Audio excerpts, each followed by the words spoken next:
Hello guys, welcome back to my channel. তো আজকে যাব একটু কাজে। দিদির, আমার আর জাইবু তিনজনেরই কাজ আছে। তো আমরা বেরিয়েও পড়েছি। প্রথমে দিদির কাজটা সেরে নিই, তারপর জাইবুর কাজটা। আর আমি বোলপুর এসেছিলাম, খুব দেরি হয়ে গিয়েছিল, ওই জন্য দেখানো হয়নি। আমরা এলাম বাইক, আর দিদি বলছে আমার পায়ে ব্যথা করছে। এখন আছি নানুরে, জাইবুর কাজ আছে কি একটা, ওই জন্য ওটাই করতে এসেছে।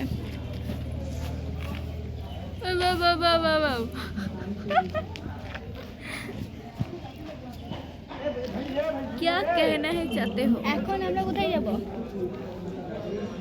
এখন আমরা যাব, এরপর ফাইকাস কিছু খেতে হবে, কারণ খুব খিদে পেয়ে গেছে। দেখা হচ্ছে বাইক আছে।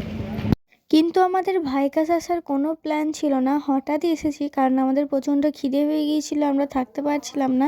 সেই সকালে খেয়ে এসেছিলাম। আর দেখো জায়গাটা কত সুন্দর, ভেতরেও বসার জায়গা ছিল, আমরা ভেতরে বসিনি, কারণ এই জায়গাটাই বসবো করে। এই জায়গাটা সত্যি খুব সুন্দর, এর আগেও আমি এসেছি আর এখানে খেয়ে গেছি, দিদিদের সাথেই এসেছিলাম। তো দেখো জায়গাটা এত সুন্দর, আমার এই জায়গাটা খুব ভালো লাগে। আর এই জায়গাটা ফটো তোলার জন্য একদম বেস্ট জায়গা। কখন এসেছিলিস এখানে? আমাদের বিয়ের আগে এসেছিলাম, ঠিক আছে। কত সাল ছিল জানো তো? 2021 সাল। 2021 সালে এই জায়গাটাতেই বসেছিলাম, মানে এই সেম জায়গাতেই বসেছিলাম। এখানে জাইবু এসেছিল, এখানে জাইবু, এখানে দিদি, আর এই পাশটাই আমি। আর আমাদের মধ্যে কেমন ঝামেলা, বাপ রে। আর জাইবা দিদির মধ্যে সেরা ঝামেলা। আর এই জায়গাটা আমি ঘুরেও দেখেছিলাম, সেরা জায়গা এই জায়গাটা, খুব সুন্দর জায়গা।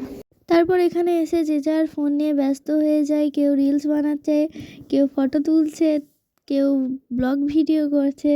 তো তারপর জাইবু যাই খাবার অর্ডার দিতে, আর আমরা অর্ডার দিয়েছিলাম 2 প্লেট চাউমিন আর চিলি চিকেন। প্রথমে এই দুটোই অর্ডার দিয়েছিলাম, পরে আরও অর্ডার দিয়েছিলাম। তো এখানে মজার বিষয় হচ্ছে, বাড়িতে বলেছি যে ভাত খাবো, আবার এখানে এসেও খাবার অর্ডার দিয়ে দিয়েছি। এবার সবাই একটু অল্প অল্প করে খাবো ভাবলাম, যে বাড়িতে গিয়ে আবার তো ভাত খেতে হবে, কিন্তু অল্প অল্প করে হয়নি, আমরা পেট ভর্তি করেই খেয়ে নিয়েছি, দিয়ে বাড়িতে গিয়ে আর কিছু খেতে পারিনি। মারা খুব বকাবকি করছিল, কিন্তু কিছু তো করার নেই না, আবার বাড়িতে বলিও নি যে খেয়ে গিয়েছিলাম, নাহলে বকতো আরও বেশি।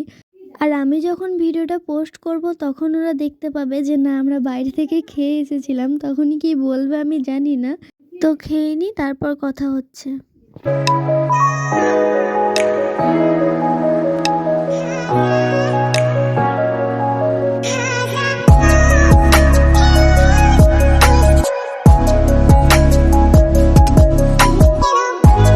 তো তোমরা তো দেখলেই, তারপর আবার পকোড়া খেলাম, তারপর এখন চললাম বাড়ি। আর এই যে পিছনে যেটা দেখতে পাচ্ছ, এই রেস্টুরেন্টটাতেই আমরা খেলাম। আজকের মতো সবাইকে টাটা।